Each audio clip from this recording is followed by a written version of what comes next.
All right. So this story right here is when Scarface robbed the dice game. What I have in my hand right here is 3 dice. And where did I get these dice from? The other day, 2 young boys came into my after school program with these dice. And when I saw the dice, I'm like, what y'all know about those dice? And mind you, these kids are 8 and 9 years old. And one of them said, I know, you know what we know, we gambling. I said, we gambling. I said, what you know about gambling? And one of them said, I know how to gamble. You know, you roll the dice, you put the money on the ground. And one kid said he had won like $7. You know, and they tried to explain to me how they was gambling, and evidently they had seen some older people, in the neighborhood shooting dice, right? Now, mind you, these kids are 8 and 9 years old, and so I remember and I understand the allure of gambling and winning money, because I remember back in high school, probably in the 9th or 10th grade, and I remember the first time I saw somebody playing CeeLo. If you don't know what CeeLo is, I suggest you never find out. But these 2 guys were already out in the streets at an early age getting money. And I remember one early morning, we used to go behind the ROTC building and smoke weed. And these 2 gentlemen, I'll say their name because those are my guys. It was Peg and Doodoo. I never forget one day. They had got off their bus and Peg was walking around the block like this, like, yeah. I'm like, what y'all about to do? They was like, we about to gamble. So I sat and watched him and Doodoo roll the dice, right? And I learned how to play CeeLo from that day. From that day on, I kind of been enamored with gambling pretty much all of my life. But this one day, in Virginia Beach, Virginia, about 2003, 2004, circa 2003, circa 2004. You don't know what circa mean? That means on or about. Around that time, right? I had moved to Virginia Beach, and I had landed in the Bonnie Road section of Virginia Beach. Now, if you're from that area, you know Bonnie Road in the 1990s and early 2000s was pretty much Pine Oaks territory. Pine Oaks, Gateshead gangsters. Those are the guys who ran that area. So that's the neighborhood I moved in. And it was one particular day I was walking down the street and I ran into this guy. Called himself Virginia Beach Geek. So his name back then was Geechee Dame. So I ran into him. I was looking for some weed. He said, man, I ain't got none, but my young niggas got some around the block, right? So I walked around the block to Pine Oaks. I was in Thayer Gardens. And I just saw a whole bunch of young boys with white t-shirts. Anybody know what white t-shirts mean? When you see some white t-shirts in the hood, those are the young hustlers, the young goons. So I fell in with them, started buying weed, started hanging with them and everything. And sooner or later, I started getting money.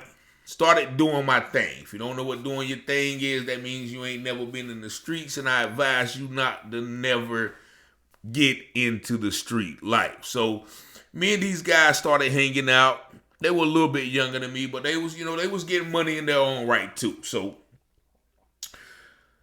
one day I went to sell them some weed, and they had a dice game going on. Right? So I hopped in the dice game, and I got hot. I struck for about $1,500. And that was my, a lot of the guys didn't know me then. But then that's when, I became sort of a part of the crew. Mainly because they knew I had money and they knew I would gamble.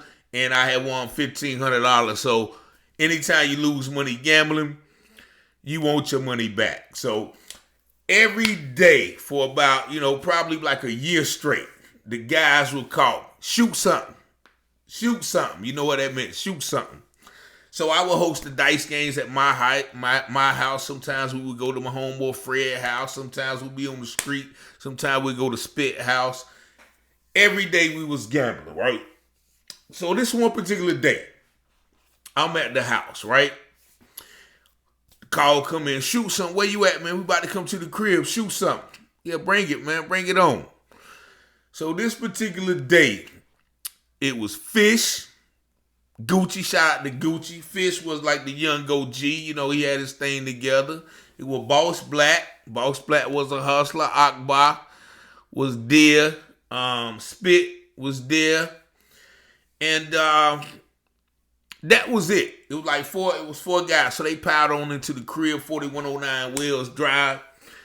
And so then they got the call from Scarface. Now Scarface, he was an older cat. He was known for, a little bit of treachery, but he also gambled. So Scarface had been to the crib a couple of times. He had gambled, so I felt comfortable with him coming. So he came through. And then it was two brothers, M. Watts and Tone. Now, M. Watts and Tone, they was Teddy Riley nephews. So they come through, and they always had they had the New York swag, and they was always out in Cali, and they would bring the trends back. But they was cool, but then the Panos cats, they was sort of grimy, so they not grimy in the sense of shiesty, but they was from the gutter, bread and peanut butter, oodles and noodles for dinner. Word to my mother, shout out to Young Money Yon too. That was one of the songs back in VA artists. But nevertheless, so this day we gambling. Scarface come in. Now mind you, nobody wanted to be the bank. Now when you playing CeeLo, the bank is the person who holds the dice and puts the money in the bank for all of the other gamblers to shoot against and try to win the money. So they always wanted me to bank. Not because I had the most money, but they realized or they knew that I was willing to lose the most money. Like I was going to gamble until, everybody was broke or, till the game had to end, right? So this particular day, I'm the bank. Right? So I put $300 in the bank. So $300 in the bank, and everybody might put 20. Somebody might bet 20. He might bet 30. He might bet 50. He might bet 100, and I roll, right? And everybody had to beat my point. Now, what is the point? So you got 3 dice. You roll all 3 of these dice at the same exact time, right? So to get a point, 2 of the dice have to be on the same number, right? So if I roll the dice and I got 2 ones, then the next dice, this will be the point, right? 5, 4, 3, 2, 1, right? Or let's say if the dice landed on 2 6s, right? So whatever this dice was, 1, 2, 6, the highest point win, right? So now trips, if you roll all dice, land on the same number, trips like this, that's doubles. Trips doubles, right? Or if 4, 5, 6, say you roll a 4, 5, 6. Now, I don't advise anybody to learn this game, but I gotta show you the rules so you can understand the story. 4, 5, 6, that's an automatic win. And if the person who rolls this doesn't have the bank, then they get the bank. Like they get to be the banker, right? Automatic 6, if you're the banker, you win. Automatic ace, if you're the banker, you lose. Push means you pay. What is a push? Let's say if I roll a 3, right? 2 5s and a 3, that means my point is a 3. Say if the other person roll a 3 2, right? Say if they roll 2 1s and a 3. They push. They got to pay the bank. So you push, you pay. But if you roll trips, you get doubles. So that's how you play CeeLo. Once again, if you ain't never played, I don't advise you to learn how to play. So this particular day, I got the 300 in the bank. So here come Face. I got it stuck. Whenever you stick the bank, you got it stuck, that means I'm betting everything in the bank. So if I got 300 in the bank, he said he got it stuck, that means he put his 300 against my 100, one roll, winner take all, right? So I'm like, man, he got the bank stuck. So okay, so I pick up the dice, do my little routine. You know what I mean? Bye, roll, right? First roll, I roll a 2. My point is a 2.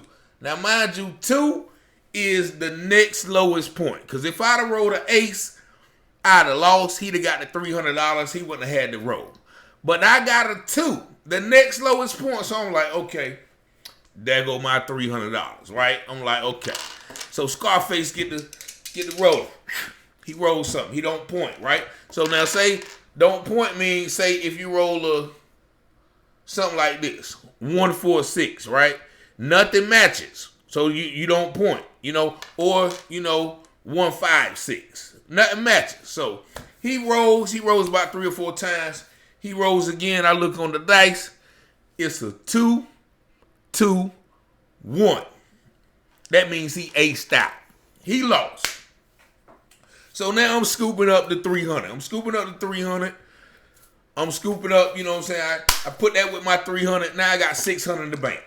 I call out the root. 600 in the bank, 20 or better. 20 or better means you got to bet $20 or better to even play. 600 in the bank, 20 or better. Scarface said, I got it stuck again. I'm like, man, he got the 600 stuck.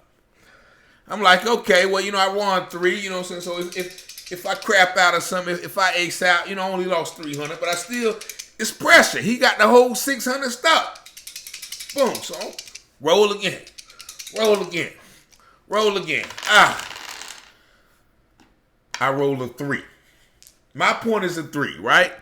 Fairly good point, but, it's 4 points that can beat that, right? So once again, I'm stressing. Scarface get the dice. Come on, baby. Come on, man. Now, Scarface, he's small. He about 5'2". So Scarface rolling, by. He hit 5, 5, 2. That means his point is the 2. Wow, now I can breathe deep. Wow. Boom, I hit it. He fell to the 3. Wow, so I pick up his 600, pick up my 600, put it together. I got 1,200. Same thing. Now, if I done 4, 5, 6, I could take money out the bank and start over with nothing. But I still got to keep all the money in the bank to allow everybody to still try to win their money, right? So I got 1,200 in the bank. 1,200 in the bank. Push pay, trips, doubles, 20 or better. Bets down. I got it stuck. Scarface again, right? So now he's sticking to 1,200. So he counting out the money. You know what I'm saying? He counting out the money. Boom, I'm watching him. Making sure it's 1,200. Boom, he dropped the 1,200 on the ground. I'm like, okay. All right, everybody looking. Fish looking. Akbar looking. Boss Black looking. Spit over there shaking his head. I'm like, okay, boom. M. Watts and Tone, M. Watts, I think, Tone rolling the blunt, you know what I mean? So everybody around the dice game. Boom, I roll. Boom, I roll. My point is a 4. So now, the point 4, I feel fairly comfortable with the 4. Because mind you, he couldn't be the 2. He couldn't be the 3. And now I got a 4. So I got 4, $1,200 on the line. Boom. So I roll.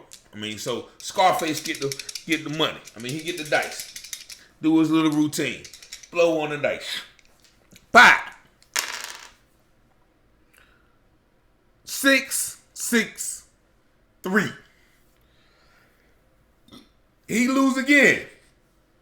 So now I pick up that 1,200, put that with the 1,200. Now I got 2,400 in the bank.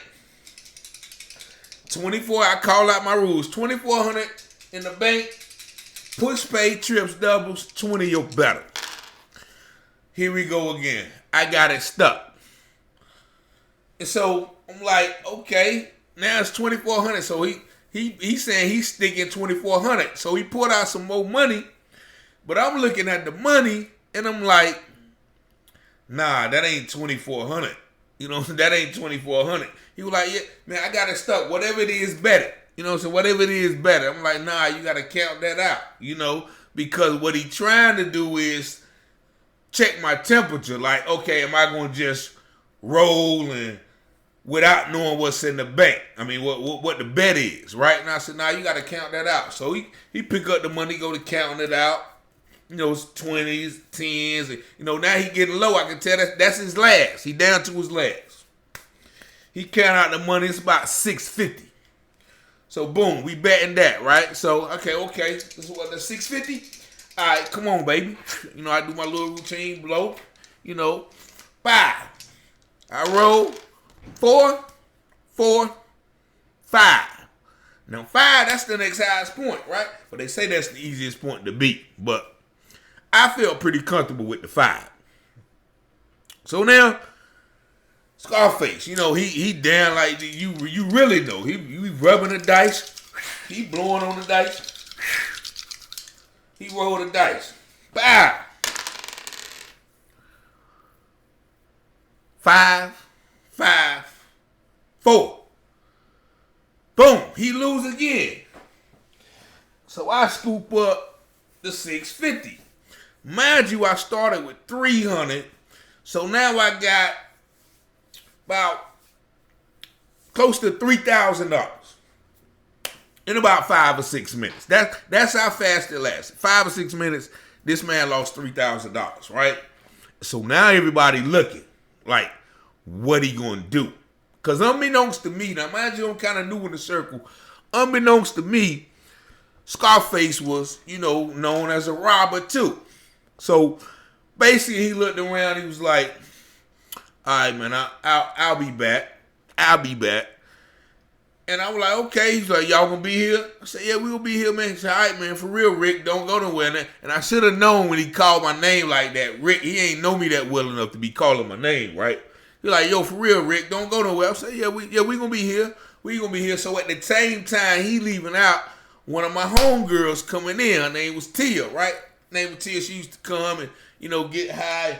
And if you haven't read this book right here, Brushes with Death, the Blood of Jesus, you'll learn a little bit more about Tia, or Tina as she was called in the book. But nevertheless, she pulling in. Like, so she see me. She coming in the apartment building. You know what I'm saying? She see me with all the money in my hand.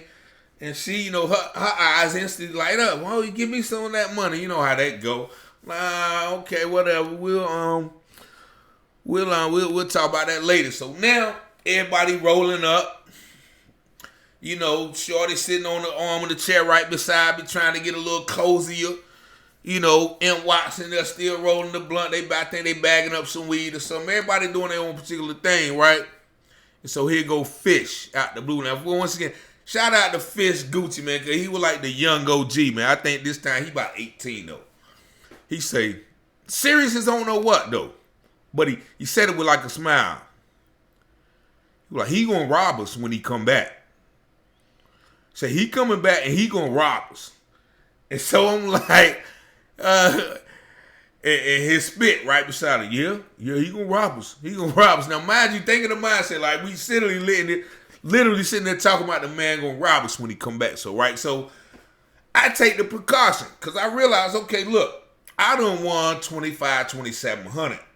So what I do is all the big ball of money that he put down on the last roll, the $650, it still looked like, a lot of money. So what I do is I go back to the room, close the door, I pull out, the 2,400 that I won in the first 3 rolls. I put that in the closet up. I put that off and walk back out with the big, still a big wad. It's still look like I literally got all of the 3,000 in my pocket. So we kicking the willy. For a minute, we chilling, everybody laughing and joking. Fish there, I'm telling you, man, he gonna rob us, man. He known for robbing me. Oh, and he go Akbar. He ain't gonna rob me. So Akbar was stern face. All of it was just so hard, like ain't nobody gonna take nothing from me. We gonna sit here and see what happened, right?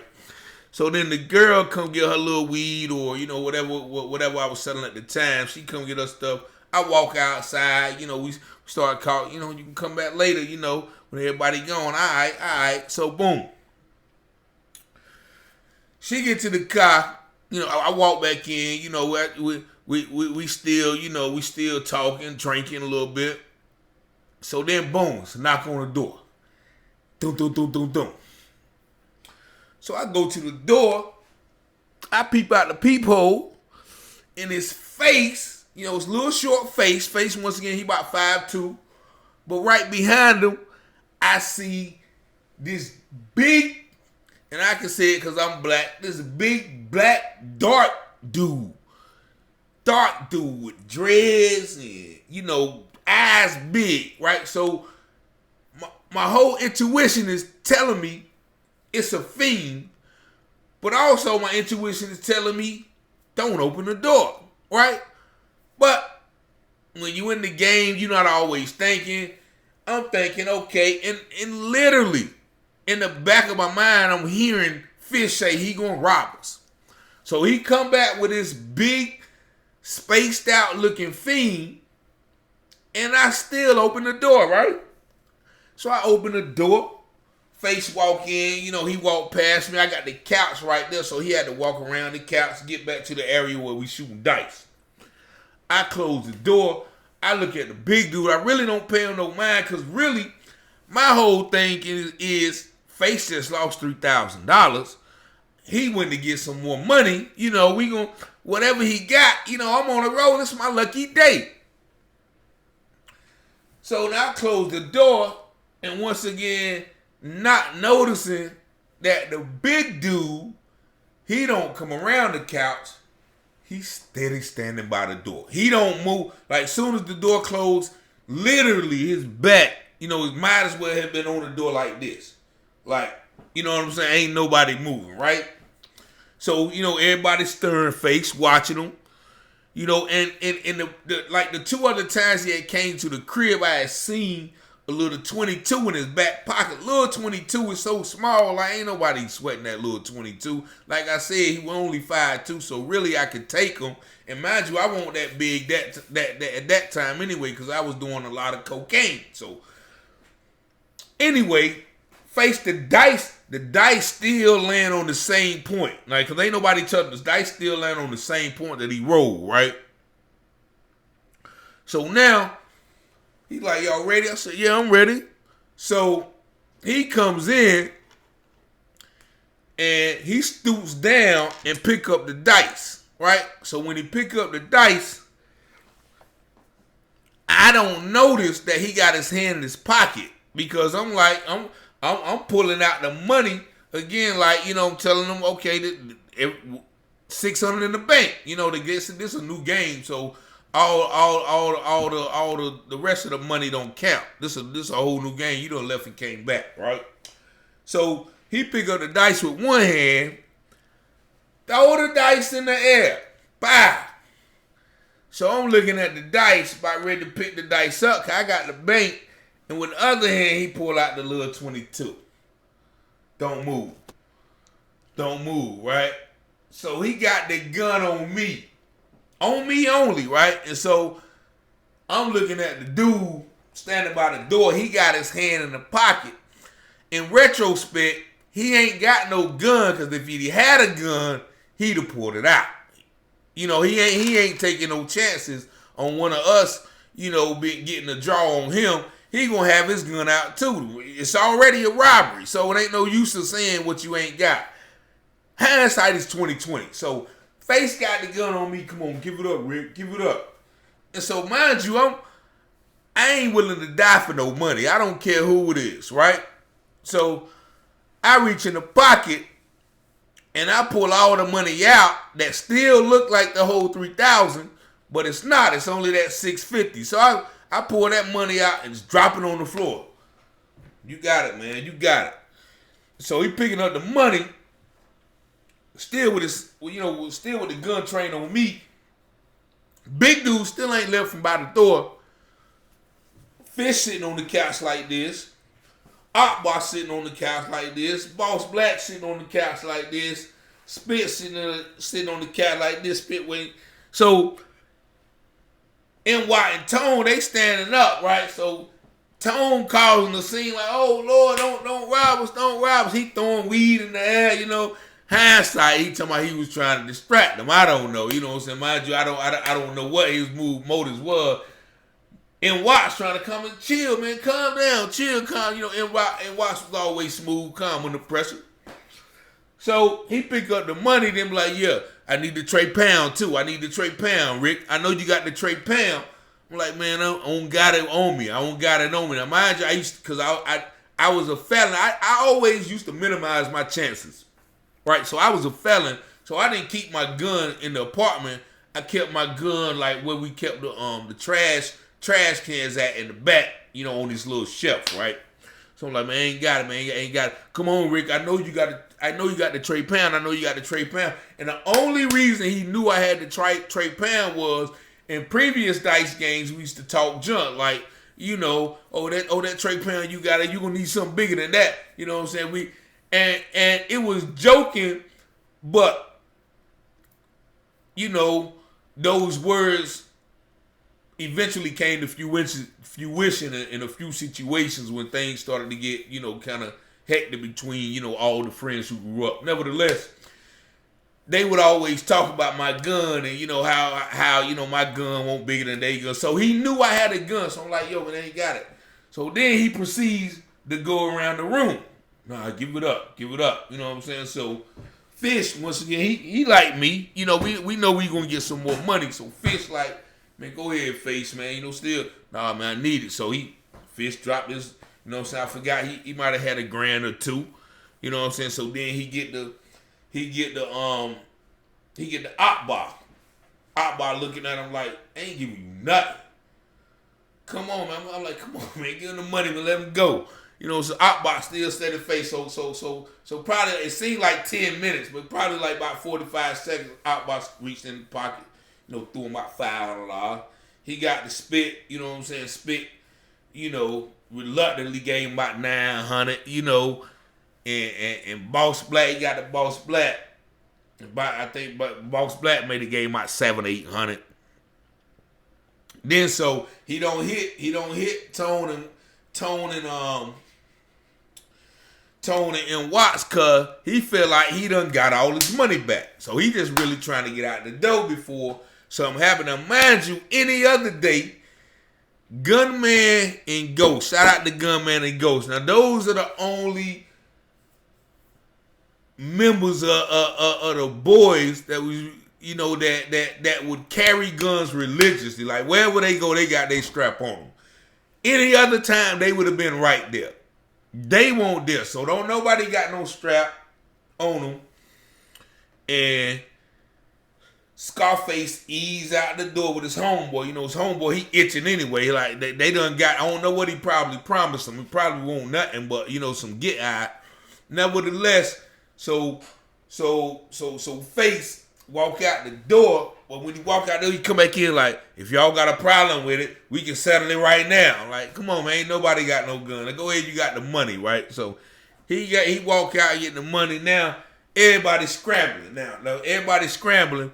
But of course we wait till he, we know he out the building. So then everybody get on the phone.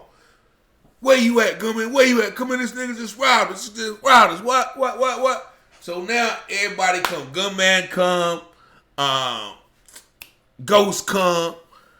Few other cats come. And he Fish calling he calling Face, man, where my money? Bring my money back, man. You know what it is, bring my money back. Of course, so now everybody, they calling all around trying to figure out where he be at, right? So we pile up about 3 or 4 cars deep. I grab my 4-pound. We head to Norfolk. Now we in Virginia Beach, so we take about a 20 mile ride to Norfolk. We riding through Norfolk hoods looking for him. No, we ain't gonna find him. I don't know why, but I'm sitting in the back of the car like, man, I ain't gonna do nothing to this man over this little bit of money. No, mind you, I didn't lose nothing, but it was a unspoken code that if somebody rob you, you gotta go dealt with it. But me, I won't trying to go do no time, kill that man, or get in trouble for that, for any amount of money. Even just the concept of him robbing me, like that wasn't. I knew I was gonna get more money, but I couldn't get no money in jail. So that was my mindset. So we rode around a couple of hours, got back, and I did stay up kind of all that night because now I'm wondering, okay, if he coming back, he coming back. I stayed up all night peeking out the windows, and long story short, he got away. He got away with the robbery. Now, a couple of years later, I had seen Face. I had seen him at the club one time, and I didn't see him. He saw me. So I had walked in the club, had a few drinks or whatever, and then I think somebody had called me, and I had to go make a run. So I walk out the club and hear somebody say, "Hey, Rick." I walk around, it's Face. So I'm like, "What's up?" Now, mind you, it's it's about 2 years later. I said, "What's up, man?" I see he's still doing bad though, and that's the thing you gotta realize too, that when you in that life, or even when you ain't in that life, when somebody do you wrong, it's going to come back to haunt them. So I can still say he was kind of doing bad, but he called me over there and said, man, man, my bad, man, for a long time ago, man. But he still had his hand in his pocket. Like, okay, he don't know how I'm feeling about that. But I'm like, man, look, man, that money, you know what I'm saying? Like, that money's so gone, so far gone. I done took so many losses because, after that, like, ain't nobody studying that money, man. He was like, all right, man, I just want to let you know, man, that, I was just. But in hindsight, what he was going to do anyway, that's why he came and betting so big, was win or lose, he was going to rob the game anyway. So, he was going to try to come up anyway. But the fact that we had so many people in there, he couldn't, just chance it, just pulling out right then, because he needed somebody to watch his back. That's why he went and got the big fiend. But that's just a story of the dangers of gambling. I didn't tell that story to the kids, but I did tell them, I gave them a quick little lesson on gambling. And as you see, I confiscated the dice. So, if they did, they want to learn some more street games to play. They won't be doing it with these, but definitely gambling is a sport, I would say, that has caused much death and destruction. A lot of lives have been lost over gambling and cards, and I can say some right here in Goldsboro. Some lives that have been lost about gambling. So gambling is a very, very, very, very bad vice. And I've suffered from that vice. That's a whole nother video. But that's just a quick story that came to mind. When I saw the kids with the dice, I said, I'm gonna tell that story. But shout out to the boys. I'm gonna tag y'all in this video. Like I said, the Pine Oaks boys, like I still talk to them this day. They brought me in almost like a family. Like I said, Spit, his brother Tony, Lil Zach, to Stanky, what I'm saying? All of the brothers, Miss Ann, they brought me in. Shout out to Vondale the General. Like I said, Byron, Ghost, Spit, Terrell, Vicious. It's just so many geeks. Quante used to gamble all the time. What's up, Bishop Quante? I'm gonna tag you in it too. KY Fred, Black Star, man, B-Lock. It was so many. Rest in peace, OC, Boot Lee, Worm.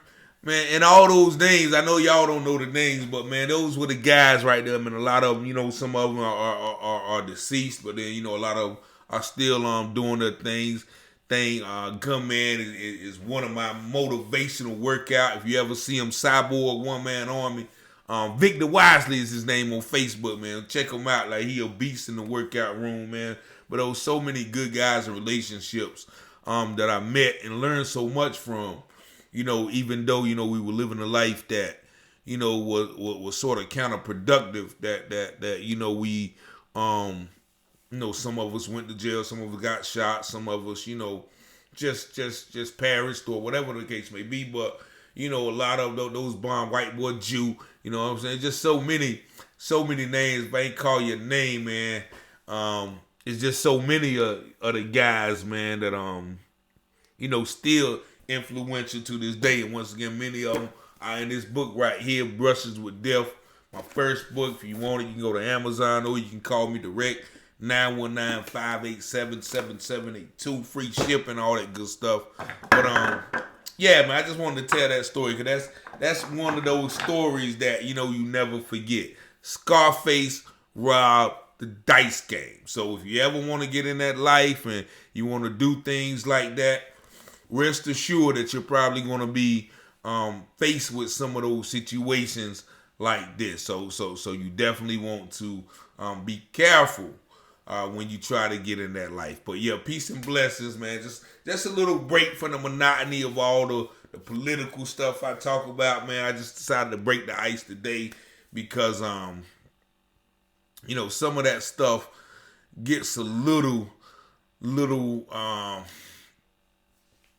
heavy, on you when you trying to expose a lot of stuff. So I just want to break the ice. But yeah, right back at you though, man. Taylor House Publishing, man. Like the video, subscribe. Peace and blessings.